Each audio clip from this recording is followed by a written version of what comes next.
لفظ امی کی وضاحت کر دی جائے. امی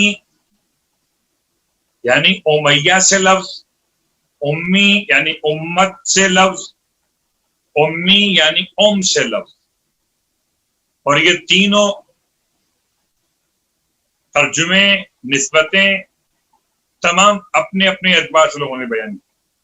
قرآن البتہ اس نسبت کو بیان کرتا ہے. سورہ مبارکہ انعام کی آیت نمبر 29، لِتُنذِرَ أُمَّ الْقُرَىٰ وَمَنْ حَوْلَهَا، حبیب تاکہ تو ڈرائے ام القریٰ کے رہنے والوں کو اور جو اس کے اطراف میں رہتے. تو امی کا مطلب ام القریٰ میں رہنے والے. اللہ کے حبیب امی ہیں اور امی کا مطلب ہے ام القریٰ مکہ المکرمہ میں رہنے والے. ام القریٰ کا مطلب قریوں کی ماں، قریوں کا مرکز، زمین کا مرکز یا سینٹر. اس اعتبار سے روایت پہ غور کیجئے تو امام جواد علیہ السلام کی بارگاہ مقدس میں جعفر بن محمد نامی صوفی کا سوال پوچھتا ہے مولا سے کہ مولا آپ کے جد کو امی کیوں کہا جاتا؟ امام نے ارشاد فرمایا لوگ اس امی کے بارے میں کیا سمجھ رہے ہیں؟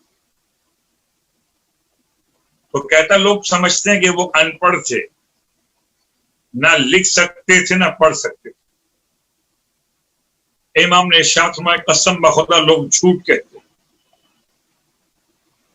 ارشاد فرمایا مولا نے کہ ہمارے جد 72 زبانوں میں بول بھی سکتے تھے، پڑھ بھی سکتے تھے اور 72 زبانوں میں لکھ بھی سکتے تھے. راوی کو اشتباہ 73 زبان بھی ہے تو 73 لینگویجز بول سکتے تھے، لکھ سکتے تھے اور پڑھ سکتے تھے. امام فرماتے ہیں کیا ہو گیا ان کو؟ یہ آیت کو سمجھ نہیں پا رہے. اگر خدا امی کہے اور اس کا مطلب ہو ان پڑھ، جو نہ پڑھ سکتے ہوں نہ لکھ سکتے، تو اسے معلم بنا دیا. یعلمہم الکتاب والحکمہ. آج تک کسی تعلیمی ادارے نے، چاہے کسی لیول کا تعلیمی ادارہ ہو، اسے اسکول کہیں، کالج کہیں، جامعات کہیں، آج تک ایسا ہوا کہ کسی ایسے شخص کو استاد بنا دیا ہو جو نہ پڑھ سکتا ہو نہ لکھ سکتا ہو. قرآن اسی آیت میں کہتا ہے یعلمہم الکتاب والحکمہ، معلم بنایا. معلم means ٹیچر، پڑھانے والا. آپ کہتے ہیں نہ پڑھ سکتے تھے نہ لکھ سکتے تھے. اللہ اکبر.